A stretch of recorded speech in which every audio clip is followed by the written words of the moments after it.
நீங்க இம்மெச்சூரான பேரண்டா இல்லையான்னு எப்படி கண்டுபிடிப்பீங்க? இம்மெச்சூர்னா என்ன? சொல்லு. சோ இந்த 3 கொஸ்டின் உங்ககிட்ட கேளுங்க. இந்த 3 கொஸ்டின் ஆன்சர் பண்ணீங்கன்னா உங்களுக்கு ஆட்டோமேட்டிக்கா நீங்க இம்மெச்சூரான பேரண்டா இல்ல மெச்சூரான பேரண்டாவும் இருக்கும். ஓகே. First question.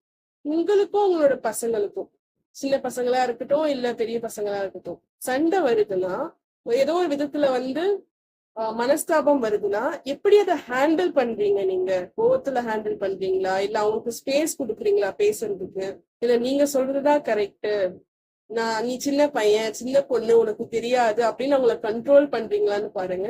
அதை வச்சு உங்களால டிசைட் பண்ண முடியும். செகண்ட் என்னதுன்னா இம்பார்ட்டன்ட் ஆஸ் வெல் அஸ் நீங்க வந்து அதை யூஸ்வலா பார்க்க முடியும். என்னன்னா எப்பவுமே வந்து உங்களுக்கு வந்து ரொம்ப ஃபீலிங் வந்து சந்தோஷமா இருக்கும் போதோ இல்ல ரொம்ப சோகமா இருக்கும் போதோ எப்படி உங்களோட பசங்க கிட்ட நீங்க ரியாக்ட் பண்றீங்க அப்படின்னு பாருங்க. ரியாக்ட் பண்றீங்களா இல்ல